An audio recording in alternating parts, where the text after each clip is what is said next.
Triassic period یعنی آج سے تقریباً 208 سے 248 ملین سال پہلے کا وقت، جب دنیا کے موجودہ تمام بر اعظم اور ممالک ایک ہی بہت بڑے جزیرے یا سپر کانٹیننٹ پر مشتمل تھے، جسے پینجیا کہا جاتا ہے، یعنی تمام دنیا۔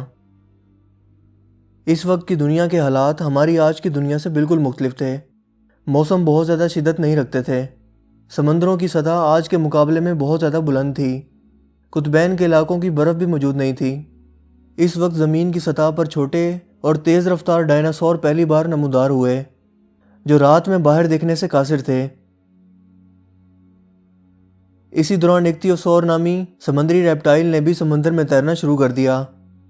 یوں وقت گزرتا گیا، یہاں تک کہ 208 سے 146 ملین سال پہلے جراسک پیریڈ کا وقت شروع ہوا۔ اس دوران پینجیا نے ٹوٹنا شروع کر دیا اور دو بڑے جزائر میں تقسیم ہو گیا، جنہیں لوئریسیا اور گونڈوانا کہا جاتا ہے۔ اس دور میں موسم پہلے کی طرح خوشگوار اور خشک ہی رہا، مگر موسم میں نمی کی مقدار بڑھنا شروع ہو گئی۔ ابھی تک قطبین کی برف بھی نمودار نہ ہوئی تھی، اور زمین دو جزیروں کے علاوہ صرف سمندری حصے پر مشتمل ایک سیارہ ہی دکھائی دیتی تھی۔ اس دور میں ڈائناسور کی نسلوں نے خود کو مزید بڑھانا اور نئی مزید نسلوں نے جنم لینا شروع کیا، جو سائز میں بہت زیادہ بڑی تھیں، جنہوں نے آنے والے کئی ملین سال تک زمین پر راج کیا۔ اسی دوران ڈائناسور کی ایک ایسی نسل نے بھی جنم لیا جسے پیٹریوسورس کہا جاتا ہے، جو حیران کن طور پر زمینی ریپٹائل ہونے کے باوجود اڑ سکتی تھی۔ یہ تقریباً 35 سینٹی میٹر لمبی ہوا کرتی تھی، جس کا کھوج سب سے پہلے جان کوپ نے 1834 میں سب سے پہلے لگایا۔ ڈائناسور کی اس اڑنے والی نسل کی خوراک دوسرے جاندار مثلاً مچھلی اور دوسرے رینگنے والے جانور ہوا کرتے تھے۔ اپنے تیز ترین دانتوں، لمبی دم اور بڑی جسامت کی بدولت اس نسل نے آسمان پر راج کیا۔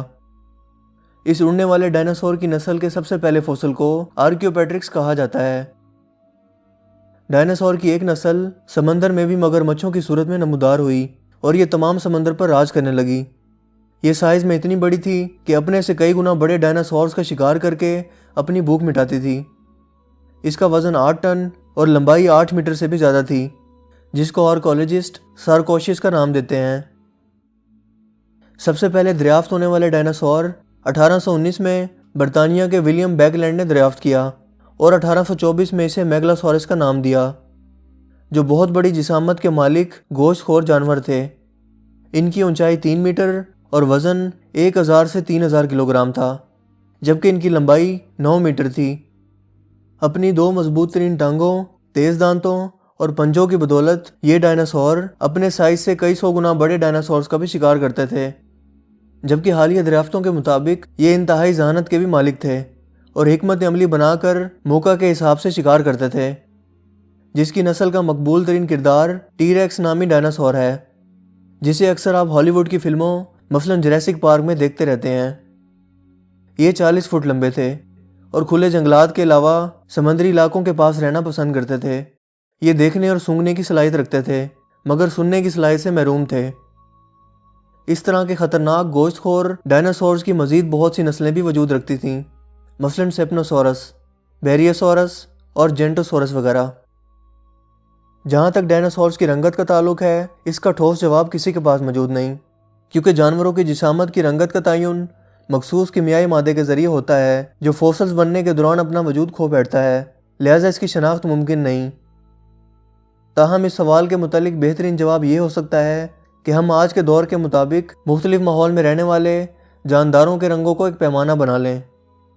لہٰذا اس کے مطابق ڈائناسور کی نسل جس کا شکار کیا جاتا تھا وہ ماحول کے مطابق رنگ بدلنے کی صلاحیت رکھتی ہوگی، جبکہ ڈائناسور کی جو نسلیں زہریلی تھیں ان کا رنگ زیادہ چمکدار ہوگا، مگر در حقیقت ڈائناسورز کی اصلی رنگت کا پتہ لگانا ناممکن ہے۔ کچھ سائنسدانوں کے مطابق وہ سبز رنگت پر مشتمل تھے، مگر ان کے پاس اس کے متعلق کوئی ٹھوس ثبوت موجود نہیں۔ دوستو، جسامت کے اعتبار سے زمین پر رہنے والے سب سے بڑے ڈائناسور سارپوڈس تھے۔ یہ جسامت میں 115 سے 130 فٹ لمبے تھے، جبکہ ان کا وزن 70 ٹن کے لگ بھگ ہوتا تھا، جو چلتے ہوئے زمین کو ہلانے کے قابل تھے، تاہم یہ بہت آہستہ ہی چل پاتے تھے۔ ان کی گردن 46 فٹ لمبی ہوا کرتی تھی، یعنی ان کی کل جسامت کا تقریباً آدھا حصہ، اور یہ پودوں کو کھایا کرتے تھے۔ جبکہ سمندر میں رہنے والی بلو ویل ان ڈائناسور سے بھی جسامت میں بڑی تھی۔ اس کے برعکس سب سے چھوٹی جسامت کے ڈائناسورز کی نسل کے فوسلز جو اب تک دریافت ہوئے ہیں انہیں مائکرو ریپٹر کہا جاتا ہے، جو حال ہی میں چائنا میں دریافت ہوئے ہیں۔ یہ 16 انچ لمبے تھے، یہ گوشت خور تھے اور ایک مرغی کے سائز جتنے بڑے تھے، جبکہ ان کا زیادہ سے زیادہ وزن 3 کلو گرام تک ہوا کرتا تھا۔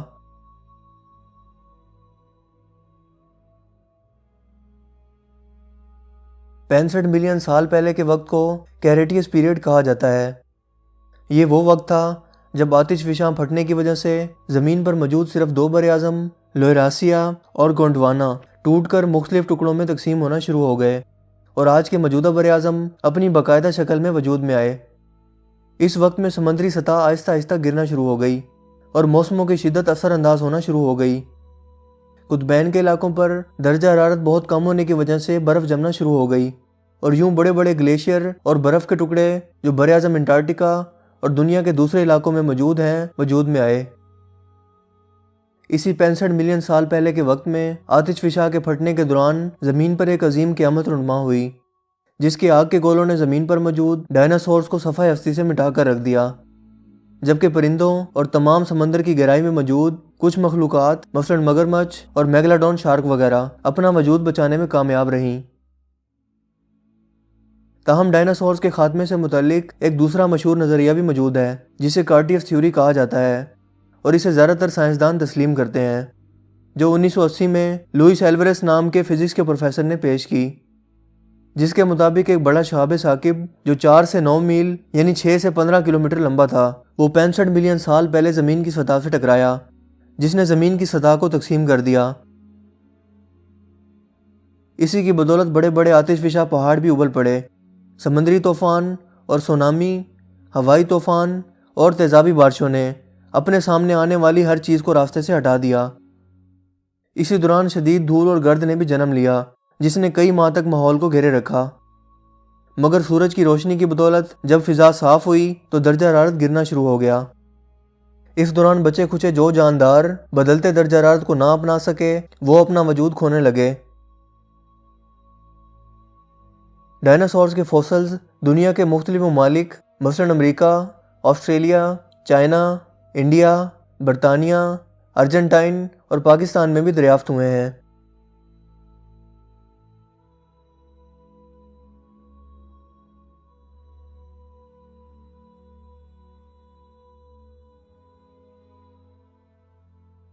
قرآن کریم جو تمام ہدایت و رہنمائی کا سرچشمہ ہے، اس بات کی گواہی دیتا ہے کہ آدم علیہ السلام سے پہلے بھی زمین پر زندگی کا وجود تھا، جیسے کہ ارشاد ہوتا ہے، جس کا مفہوم کچھ یوں ہے: اے محمد، جب تمہارے پروردگار نے فرشتوں سے فرمایا کہ میں زمین پر اپنا نائب بنانے والا ہوں، یعنی آدم علیہ السلام کی تخلیق، فرشتوں نے کہا، اے اللہ، آپ ایسے شخص کو اپنا نائب مقرر کریں گے جو اس سے پہلے والوں کی طرح خرابیاں اور خون خرابہ کرتا پھرے، جبکہ ہم آپ کی تعریف اور تسبیح و پاکی بیان کرتے ہیں۔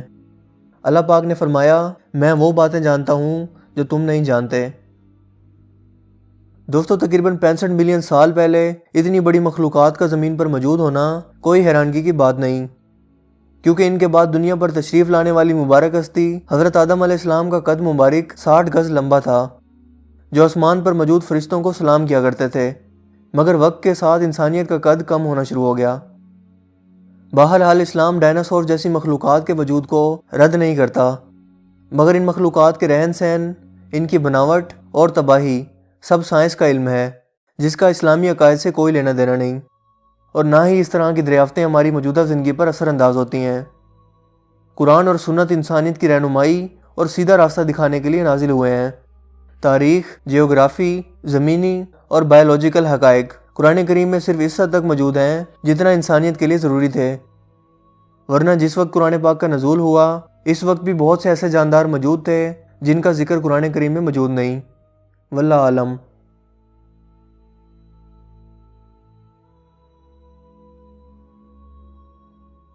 دوستو، مجھے امید ہے کہ آج کی یہ ویڈیو آپ کے لیے کافی انفارمیٹیو ہوگی اور آپ کو پسند آئی ہوگی۔ اگر ویڈیو آپ کو اچھا لگا تو اس ویڈیو کو لائک کیجئے اور دوستوں کے ساتھ شیئر کیجئے۔ آپ اپنی رائے کا اظہار کمنٹس میں بھی کر سکتے ہیں۔ میرا نام ہے حسیب شفقت اور آپ دیکھ رہے ہیں ہسی ٹی وی۔ میں ملوں گا آپ سے ایک نئی انٹرسٹنگ ویڈیو میں، تب تک کے لیے اپنا بہت سا خیال رکھیے گا۔ Thanks for watching this video. اللہ حافظ۔